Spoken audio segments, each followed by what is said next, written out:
warahmatullahi wabarakatuh. Alhamdulillah, alhamdulillahilladzi ahalla lana nikah wa harrama zina was-sibah. Wassalatu wassalamu ala sayyidina wa maulana Muhammad al-hadi ila sabilil falah wa ala alihi wa sahbihi wa atba'ihi ulis syarafi wan najah. Amma ba'du. Al-Mukarramun, para alim masyayikh, para kiai,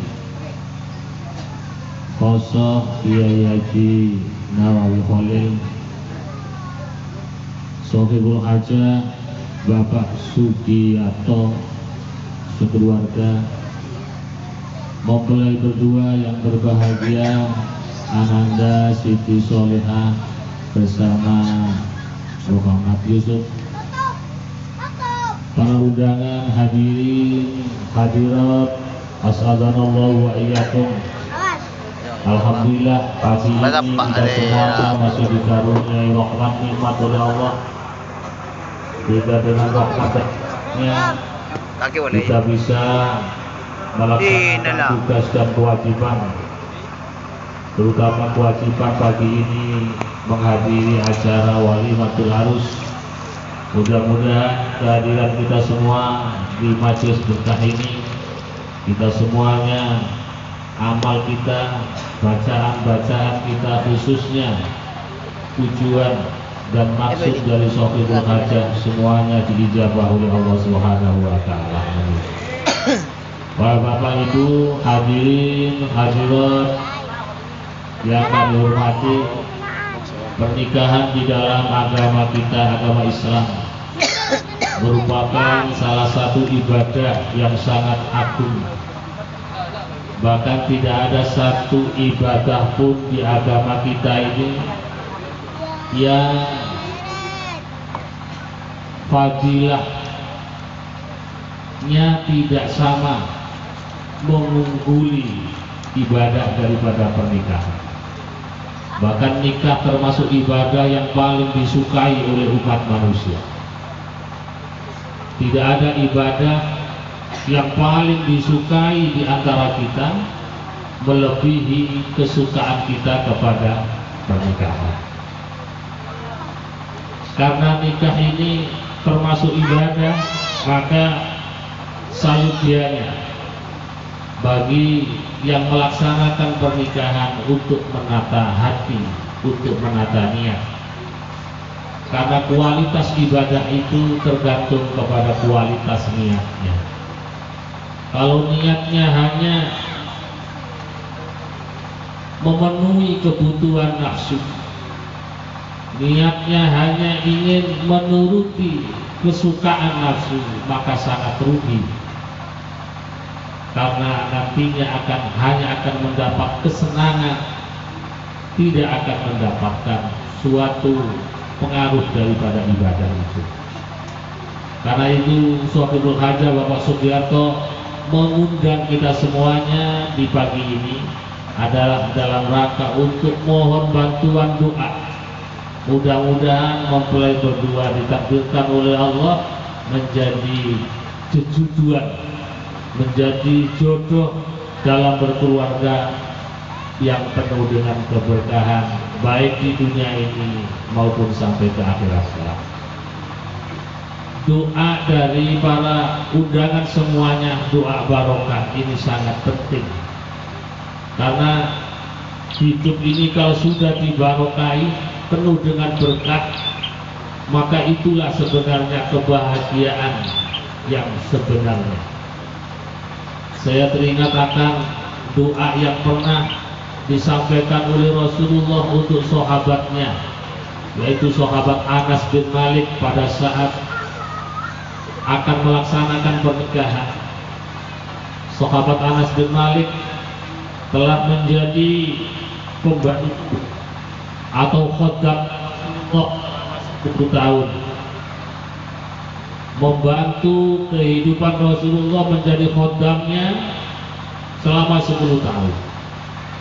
saat akan pamit akan melaksanakan pernikahan, Rasulullah berdoa kepada Anas, hanya sedikit doanya, cuma terdiri dari 3 kata, Allahumma barik li Anas, ya Allah berkailah sahabatku Anas ini. Rasulullah hanya mendoakan agar pernikahan Anas nanti dibarokai, mendapatkan berkah dari Allah.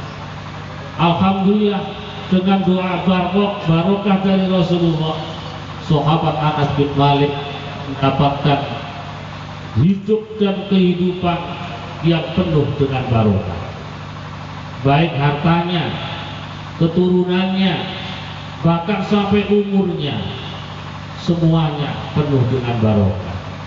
Sahabat Anas termasuk salah satu sahabat yang kaya raya. Sahabat Anas termasuk sahabat yang umurnya panjang di antara sekian banyak sahabat. Umurnya melampaui 100 tahun. Termasuk sahabat yang paling akhir wafatnya. Demikian juga keturunannya, anaknya. Sahabat Anas bin Malik termasuk ranking 1 di antara para sahabat. Masalah banyaknya keturunan beliau. Sahabat Anas bin Malik diriwayatkan putranya ada 120 orang. Mungkin sementor tidak ada yang punya anak sampai 120. Ini sahabat, anaknya barokah, hartanya barokah, umurnya barokah.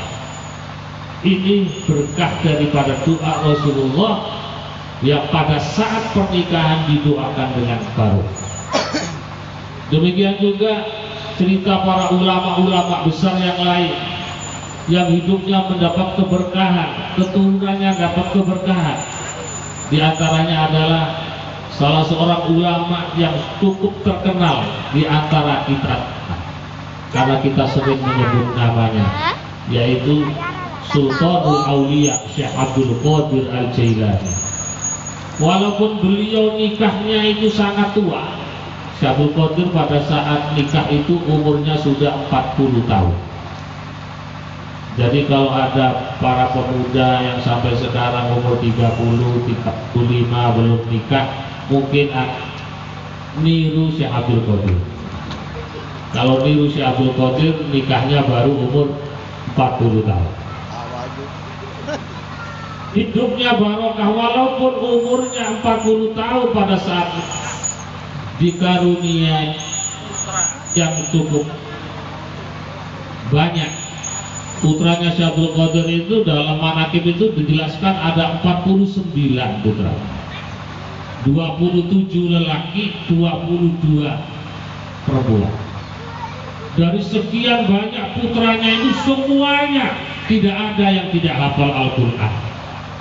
Putranya barokah, ilmunya barokah. Tidak seperti kita, anak cuma 1, Yasin tidak hafal. Ini putra yang kehidupan yang barokah. Karena itu Sohibul Hajar Bapak Sugiarto mengundang kita semuanya pagi ini adalah dalam rangka untuk mohon doa, semoga mempelai berdua diberikan barokah oleh Allah Subhanahu wa Ta'ala. Demikian juga kita semuanya yang hadir di pagi ini mendapatkan barokah dari pengantin berdua. Allahumma amin. Yang belum nikah mudah-mudahan segera mendapat jodoh. Yang sudah nikah mudah-mudahan Abi boleh. Mudah-mudahan hidupnya penuh dengan barokah. Allahumma amin. Bapak Ibu sekalian, hadirin hadirat, itulah sedikit yang perlu saya sampaikan, khususnya kepada Ananda Sorihah yang merupakan santri kami, pernah nyantri di Pondok Pesantren Darul Ulum Karangpadang. Saya berpesan sedikit, yaitu laksanakan, amalkan apa yang selama ini Anda pelajari di Pondok Pesantren. Berusaha menjadi istri yang solehah, karena seorang perempuan kalau sudah nikah, maka orang yang pertama kali yang harus dimuliakan, yang harus ditaati adalah suami. Surga istri adalah di tangan suami. Karena itu seorang istri yang solehah merupakan salah satu tanda akan mendapatkan kebahagiaan seorang suami. Kita semuanya sebagai orang laki, kebahagiaan itu kata Rasulullah cuma ada 4. Kebahagiaan hidup di dunia ini hanya tergantung kepada 4 hal. Arba'un min sa'adatil mar'i kata Rasulullah. Ada 4 hal yang dapat membawa kebahagiaan hidup seseorang, di mana kebahagiaan hidup di dunia ini insya Allah akan berlanjut kepada kebahagiaan di akhirat nanti. Yang pertama adalah zaujatun sholihah, istri yang sholihah. Kalau kita punya istri yang sholihah, maka itu merupakan salah satu tanda bahwa kita ditakdirkan Allah menjadi orang yang bahagia. Kemudian yang kedua, auladuhu abror, anak yang baik, anak yang taat. Untuk memiliki, untuk mempunyai anak yang taat, anak yang baik, prosesnya adalah panjang. Ya, mulai dari pernikahan ini, pernikahannya dilaksanakan dengan ajaran yang benar, sesuai dengan tuntutan yang benar. Selanjutnya, proses-proses selanjutnya kemudian nanti akan menghasilkan keturunan-keturunan yang soleh ataupun soleh. Kemudian yang selanjutnya adalah wa khulaqahu sholihin. Salah satu kunci kebahagiaan kita hidup di dunia sampai di akhirat nanti adalah pergaulan yang baik, teman-teman yang baik, kumpulan-kumpulan yang baik. Kalau kita punya kumpulan, kita punya jamaah, kita punya grup, maka diusahakan grup atau jamaah yang baik. Yang terakhir, kunci kebahagiaan hidup itu adalah ayakuna rizquhu fi baladih, apabila rezekinya itu ada di negaranya sendiri, tidak jauh-jauh mencari rezeki sampai ke luar negeri, sehingga jarang ketemu dengan keluarga. Inilah salah satu kunci kebahagiaan hidup. Mudah-mudahan kita semuanya yang hadir di pagi ini mendapatkan berkah. Allahumma amin. Bapak Ibu hadirin hadirat yang kami hormati, itulah sedikit yang bisa kami sampaikan. Kurang lebihnya mohon maaf. Wallahu muwaffiq ila aqwamit thoriq. Wassalamualaikum warahmatullahi wabarakatuh.